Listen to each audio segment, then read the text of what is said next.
buenos días. Les habla Marisol Montoya del Servicio al Ciudadano del Instituto Caricuervo. Vamos a conocer a toda la ciudadanía las líneas y proyectos de investigación, que es la parte misional del Instituto Caricuervo y que lidera el Seminario Andrés Bello. Recuerden que este es un espacio que en tiempo real que el Instituto Caricuervo brinda a la ciudadanía, donde usted puede preguntar y proponer. Hoy tenemos como invitados especiales a Daniel Rudas Burgos, que es líder de la línea de investigación y coordinador del proyecto de lectura y escritura. También tenemos a Javier Moreno Valero, coordinador del proyecto de lengua de señas, y Ana Costanza, que no está presente aquí, pero está en un trabajo de campo, le enviamos un saludo especial, es la coordinadora de actitudes lingüísticas. Bienvenidos. Bueno, pues muy buenos días, Marisol, Javier, muchas gracias por recibirnos acá. Me encanta poder tener este espacio para poder hablar con la ciudadanía acerca de lo que hacemos aquí en el instituto. Para empezar, yo quería contarles pues cuál es el espíritu de esta línea de investigación. Como ustedes saben, el grupo de investigación en lingüística del Instituto Caricuervo tiene varias líneas. La de nosotros se llama el lenguaje, educación y diversidad, LED la llamamos, y esta línea tiene como propósito hacer investigaciones basadas en una idea que la tomamos de un autor muy reconocido en Latinoamérica, Boaventura de Sousa Santos, que es hacer una ciencia prudente, dice Boaventura de Sousa Santos. ¿Qué significa esto? Las ciencias le aportan mucho a la humanidad, pero también la práctica cotidiana y el saber coloquial de las personas le aporta mucho a las ciencias. Reconocer ese saber es esa posición de este autor. Pues bien, nosotros estamos en la intersección entre tres ciencias, que son la educación, la antropología y la lingüística. Si tenemos la educación, la antropología y la lingüística, la línea de lenguaje, educación y diversidad está en la intersección entre esas tres. Es antropología, lingüística y educación. La posición entonces es que la forma de educar a las personas, la forma de usar el lenguaje, la forma de conocer lo que es el ser humano, se aprende de lo que hacen las personas en sus prácticas. Y la labor que tenemos nosotros como investigadores es hacer un reconocimiento de esa labor. Acerca de lo que es el reconocimiento me gustaría que hablara Javier. Gracias, Daniel, buenos días para todos. Sí, en línea con lo que viene planteando Daniel, uno de los propósitos que perseguimos en la línea es lograr avanzar en estrategias que desde escenarios académicos como el Instituto Caricuervo y el Ministerio de Cultura permitan el reconocimiento de saberes, de experiencias y de los distintos usos que tienen grupos sociales que por lo general han sido marginados y discriminados de distintos escenarios de participación social. En principio, el reconocimiento para nosotros está intrínsecamente ligado con los procesos de conocimiento de estos saberes locales, de estos saberes de experiencia, por supuesto, y teniendo en cuenta en relación con el estudio de las lenguas, con los distintos usos que en la práctica las comunidades, las distintas comunidades lingüísticas y de habla hacen de sus respectivas lenguas y de sus respectivos repertorios. Y también lo que nos interesa es poder comprender en qué momento las prácticas de menosprecio o de irrespeto a esos saberes y a esos usos específicos de la lengua y de la palabra puedan desencadenar tensiones sociales, problemas sociales, por lo general relacionados con discriminaciones sociales, con exclusiones sociales, que de una u otra forma dificulten la posibilidad de participación social y el ejercicio de derechos que tienen estos grupos sociales. Entonces, en principio, el reconocimiento para nosotros es una forma de avanzar en las posibilidades que los grupos pueden tener, no solamente para recuperar la confianza que ellos puedan tener supremamente quebrantada en algunos casos frente a la valoración que tienen de sus identidades, a la valoración que tienen de sus lenguas, a la valoración que tienen de los usos que hacen de sus lenguas, sino también poder de una u otra forma identificar en qué medida hay problemas sociales y especialmente problemas educativos que se derivan de ese menosprecio y desconocimiento un poco a la diversidad lingüística y cultural que hay en el país. Entonces, tenemos para 2016, en este año, tenemos 3 ejemplos muy concretos de grupos con los que estamos trabajando desde esta perspectiva. Creo que los podemos decir en 3 palabras muy claras. Una es las personas hablantes de lengua de señas, otros son estudiantes y profesores en colegios, y el otro es el tema de lectura y escritura fuera de la institución educativa. Javier está a cargo del proyecto de lengua de señas, entonces creo que... Bueno, el proyecto que tengo a cargo lo que está buscando es identificar el estado del arte y el estado de conocimiento que se tiene, no solo frente a la lengua de señas, sino también frente a las prácticas de educación que se ha tenido con la población sorda.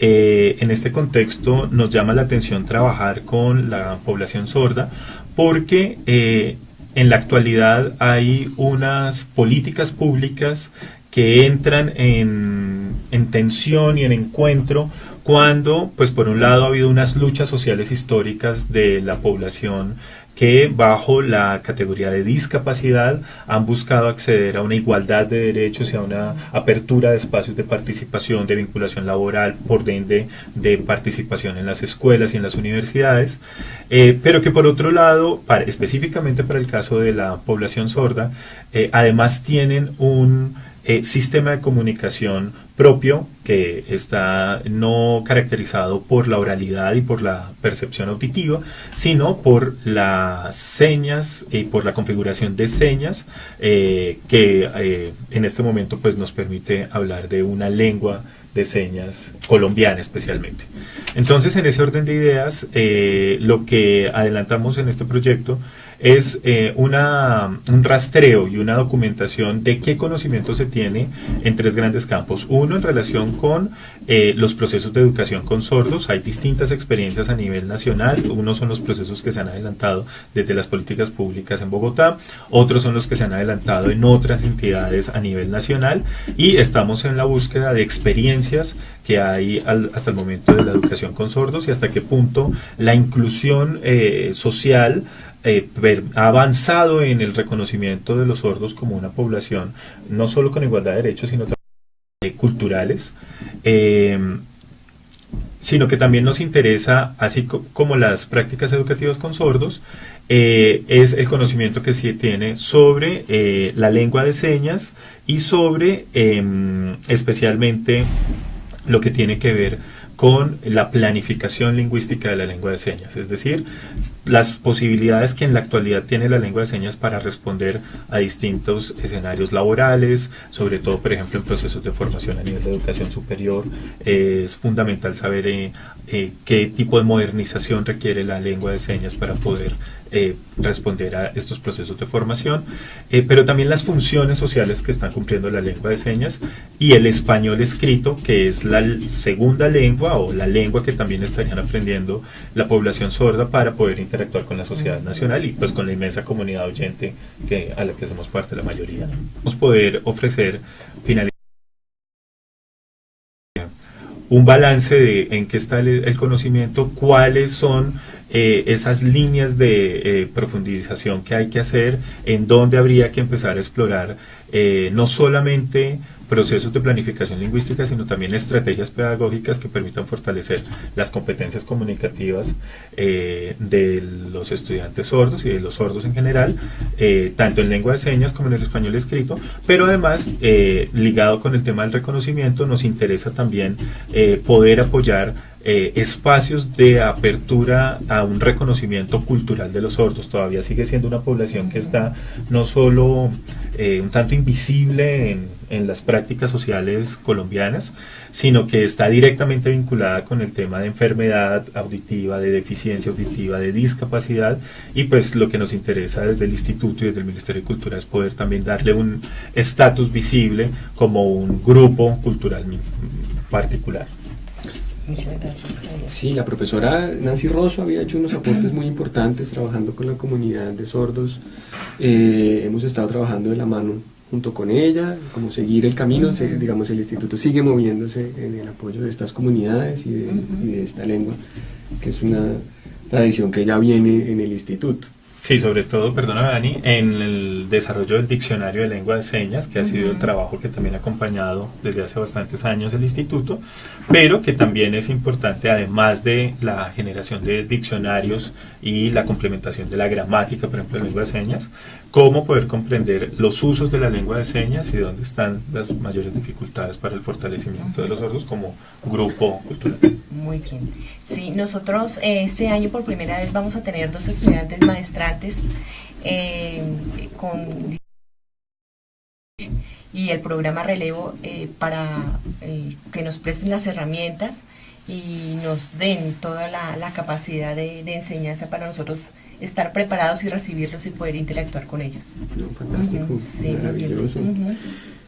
Bueno, el segundo proyecto que queríamos hablar tiene que ver con lectura y escritura, es el que yo estoy coordinando. Tiene más o menos la misma lógica que el proyecto que acaba de escribir Javier, el Instituto. A través de lexicografía, a través de gramáticas, a través de todos los estudios lingüísticos en temas de escritura. No somos, esto es una cosa importante que hay que repetir todo el tiempo, nosotros en el instituto no hacemos norma lingüística, nosotros no somos los que establecemos la ortografía ni la gramática del español. La Asociación de Academias de la Lengua, la Academia Colombiana de la Lengua, la Real Academia Española y las otras academias del mundo hispanohablante son las que se encargan de poner las normas.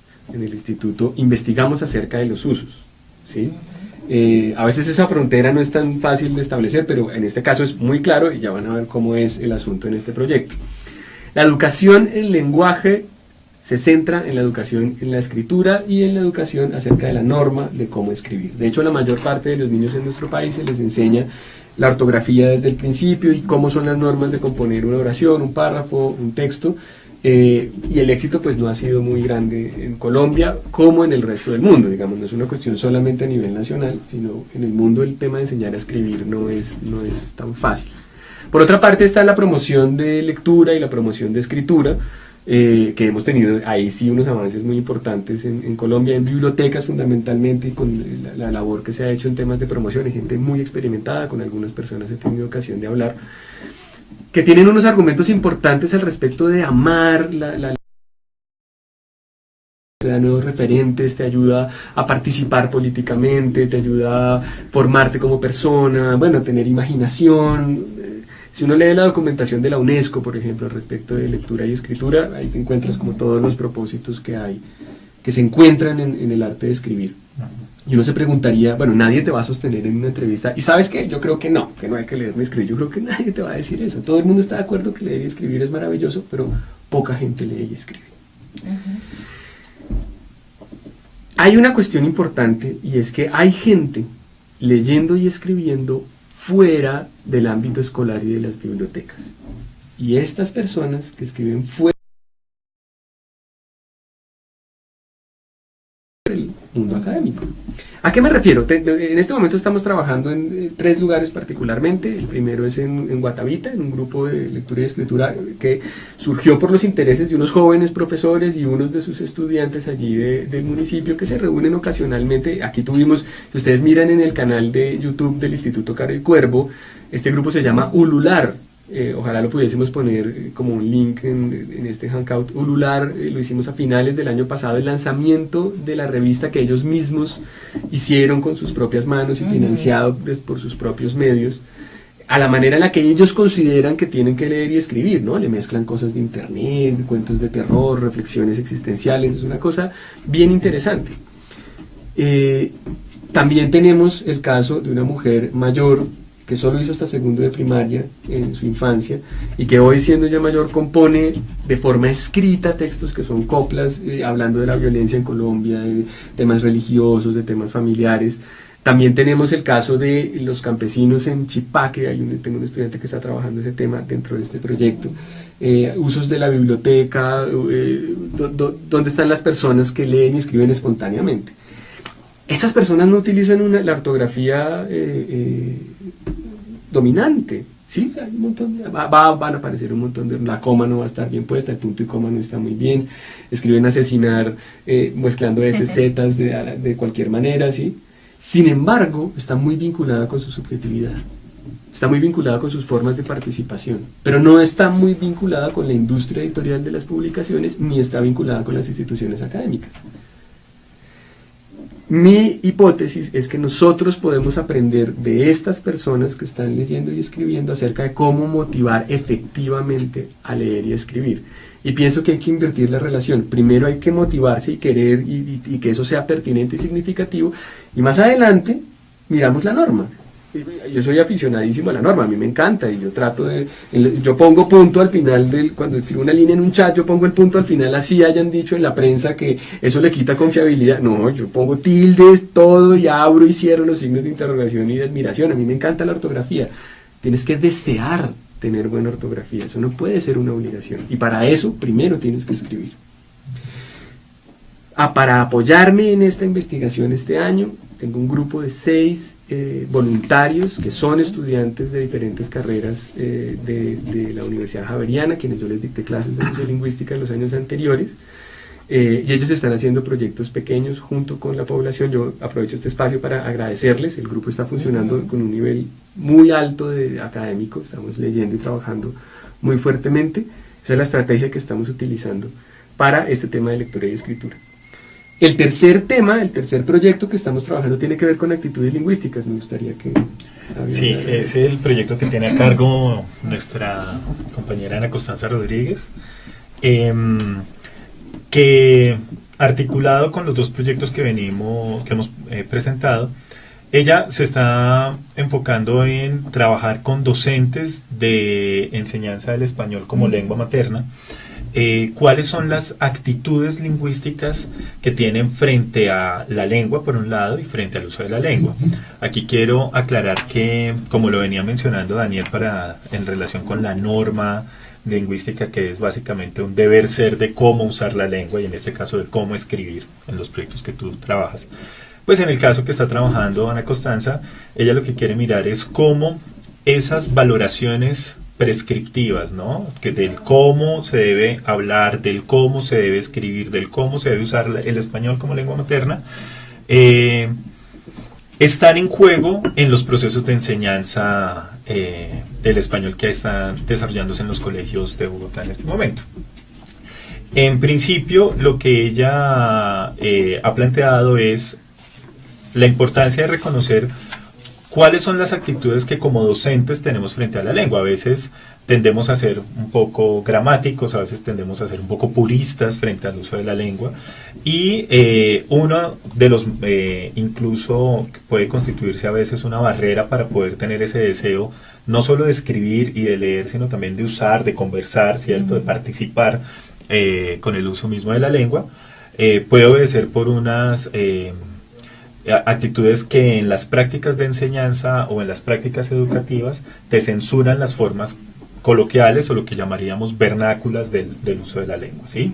A veces por el sector social donde te mueves, a veces por las comunidades de amigos o de prácticas en las que participas, tienes algunas palabras, algunas pronunciaciones, algunos usos muy diferentes a los que dice la norma lingüística, pero que lo que ella quiere reflexionar conjuntamente con los docentes es hasta qué punto asumir que son malas formas de hablar no solamente dificulta la posibilidad de que el estudiante se acerque más al uso de la lengua, no solo a nivel de la oralidad y de la conversación, ¿cierto? Que es uno de los grandes retos que hay en el proceso de educación, en los procesos educativos, sino también al uso de la palabra escrita, ¿no? Tanto de querer conocer lo que otro te dice a través de la lectura, pero también de querer decir algo. Y ahí entonces el propósito de este proyecto es poder, a partir de esa reflexión conjuntamente con los docentes de cuáles son las actitudes lingüísticas que uno tiene, poder identificar varias cosas. Por un lado, las ideologías lingüísticas que hay de fondo, que no son visibles, pero que de una u otra forma sí lo están acompañando a uno frente a qué es la lengua, qué es lo que se supone que es la lengua que se debe enseñar en la escuela, pero también cuáles son los distintos. Siempre en todas las situaciones comunicativas hablamos el mismo español, dependiendo de si estamos en un acto formal o estamos en una conversación informal. No es lo mismo hablar en un plano más de una relación íntima, digamos, afectivamente con la pareja, a estar en una relación, digamos, laboral, ¿cierto? Entonces, poder identificar qué ideologías hay de fondo, pero también a partir de eso, conjuntamente con los profesores, poder diseñar estrategias pedagógicas que permitan avanzar en el reconocimiento de la diversidad lingüística del país. En este caso, diversidad del español en sus distintos dialectos, en sus distintos sociolectos, en las distintas jergas y formas en las que, por lo menos en Colombia, tenemos para usar el español, y cómo esto pueda potenciar los resultados educativos que se tienen en competencias comunicativas con los estudiantes escolarizados. Muy bien, gracias, Javier. Bueno, les recordamos que este es un espacio que busca interactuar con la ciudadanía. Los invitamos a que participen con sus preguntas e inquietudes en la página web www.caricuervo.gov.co en el chat temático. Bueno, cuéntanos, Daniel, ¿qué productos a corto plazo tienen? Bueno, cada proyecto se ha propuesto fortalecer en el caso de Javier con lo de lengua de señas, el estado del arte es un aporte fundamental y se está haciendo junto con las personas que ya tienen una trayectoria investigando lo de lengua de señas. Es conocimiento acerca de lo que ellos mismos están haciendo y el fortalecimiento de ellos como comunidad, que es muy importante.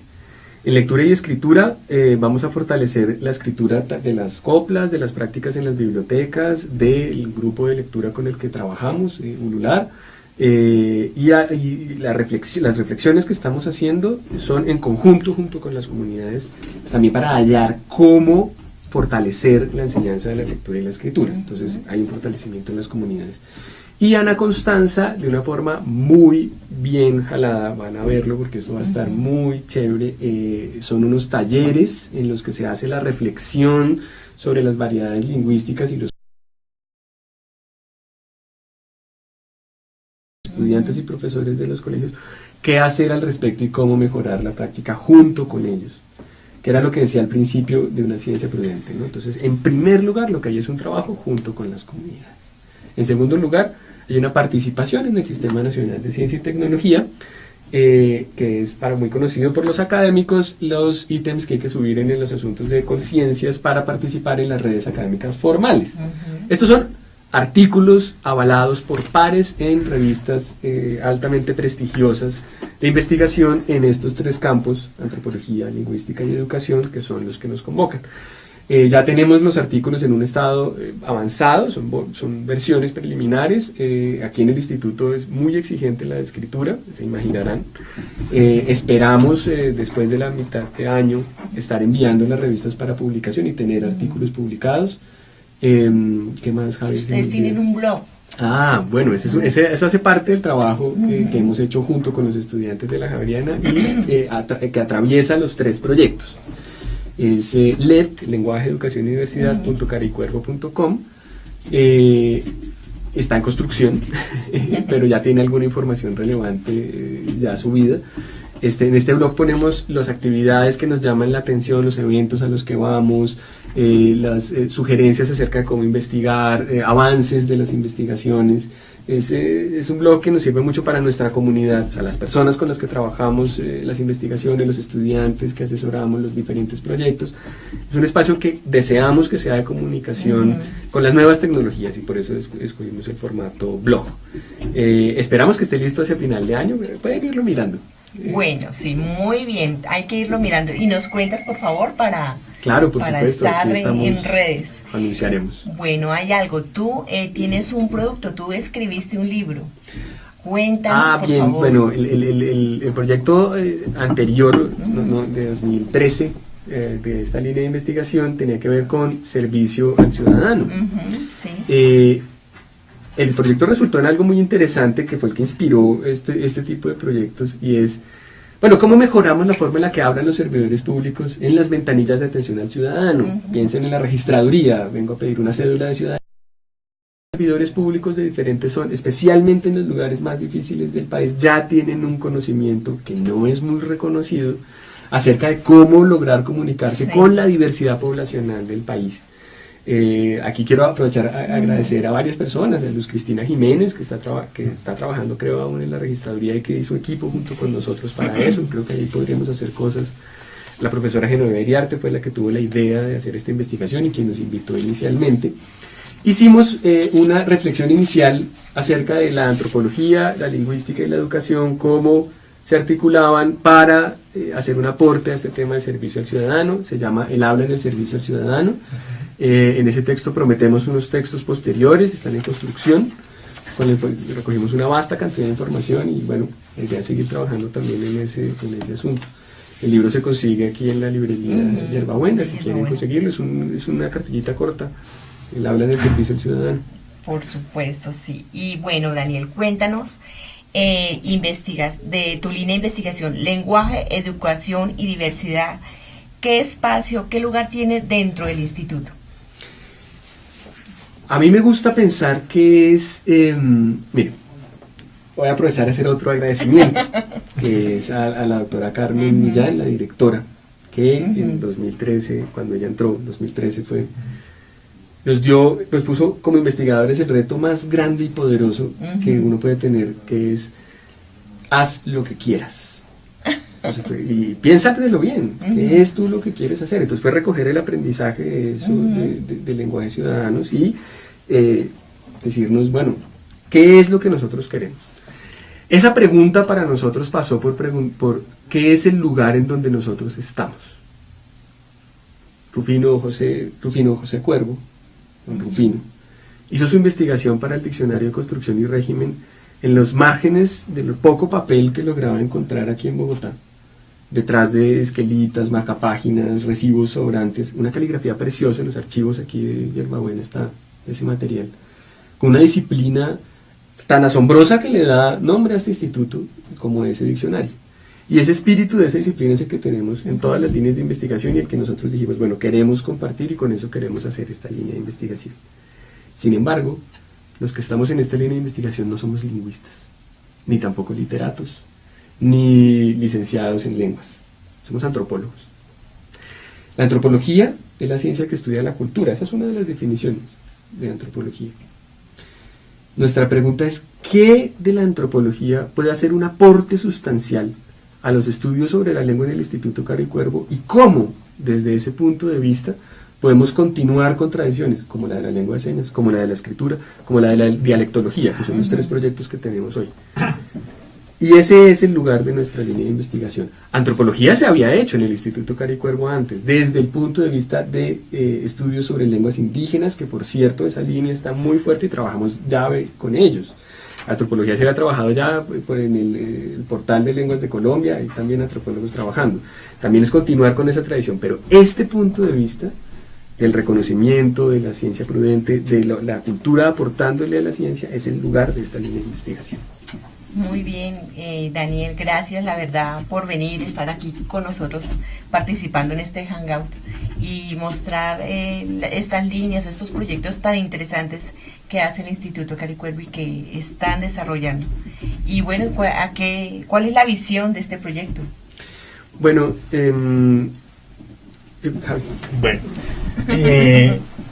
poco conectándolo con la pregunta del lugar de la línea de investigación. No solo nos convoca la idea de cómo ver la lengua y el lenguaje desde la cultura y desde la antropología, ¿cierto? Que en ese orden de ideas la línea también tiene un lugar en donde hay una intersección entre 3 grandes disciplinas, la lingüística, la educación y la antropología, tratando de identificar problemas educativos o sociales que de una u otra forma están ligados con el uso de las lenguas y con la participación que tienen las personas como actores sociales a partir del uso de sus lenguas, ¿sí? En ese orden de ideas nos interesa poder decir cosas sobre las lenguas, nos interesa poder decir cosas sobre la diversidad dialectal y sociolectal del español que hablamos en Colombia.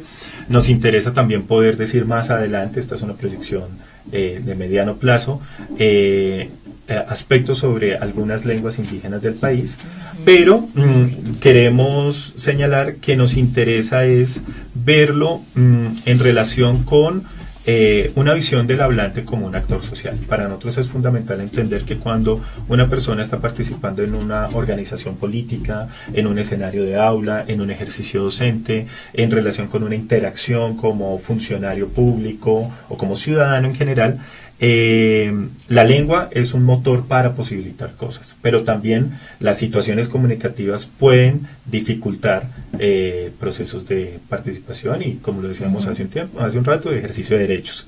En ese orden de ideas, la proyección que tenemos con la línea, además de la producción de conocimiento, es poder fortalecer desde el instituto una línea de trabajo conjunto con las comunidades, es decir, en este caso con la población sorda, con los docentes, ¿sí?, que tienen a cargo estrategias, y que a partir de las estrategias pedagógicas que hacen en el aula hay desarrollos que es interesante poder reconocer, pero también poder divulgar en aras de poder mejorar los procesos de enseñanza del español, y con las mismas comunidades indígenas con las que vayamos a participar, para poder desarrollar estrategias pedagógicas, estrategias culturales que permitan fortalecer el reconocimiento que tienen de las variedades lingüísticas que hablan, o de sus dialectos, de sus lenguas. En el caso de comunidades minoritarias que tengan la lengua en un peligro de extinción, poder fortalecer procesos de revitalización lingüística a partir de encontrar con ellos estrategias que reposicionen el uso de la lengua, es decir,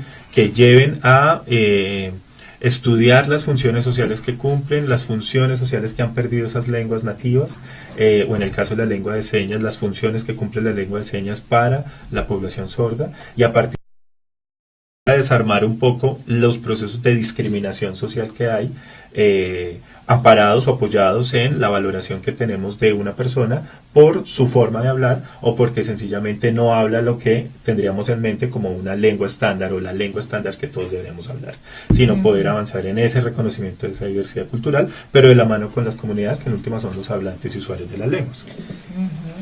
Esa tarea enorme nos la hemos identificamos como parte del Estado colombiano. Eso es muy importante, porque el Instituto Caro y Cuervo es una entidad del Estado, y es el Estado el que está llamado a hacer este tipo de intervenciones. Entonces, nuestra proyección como línea de investigación es volvernos un agente relevante en formulación, evaluación, ejecución de políticas públicas relacionadas con los temas en los que nosotros estamos trabajando. ¿Cómo? A través de volvernos parte de un centro de altos estudios, que es la vocación del Instituto Caro y Cuervo. Yo quisiera que nosotros participáramos como una de las fuertes líneas de investigación en un doctorado, que nosotros tuviésemos estudiantes de todas las universidades importantes del país haciendo sus prácticas y sus tesis junto con nosotros, maestrías, doctorados. Pero no hay que confundir los medios con los fines. Esos son los medios institucionales que como agentes del Estado vamos a hacer para hacer las políticas públicas, y el propósito, como muy claramente lo ha dicho Javi, es desarmar formas de discriminación fundadas en la lengua. Muy bien, gracias Dani. No, aquí les entregamos esta línea de investigación para que ustedes la disfruten. Si tienen dudas, con mucho gusto les recordamos que este espacio es de ustedes, para ustedes, y pueden hacer preguntas.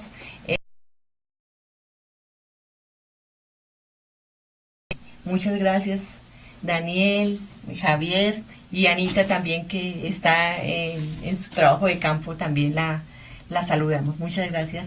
Marisol, a ti, estos espacios maravillosos.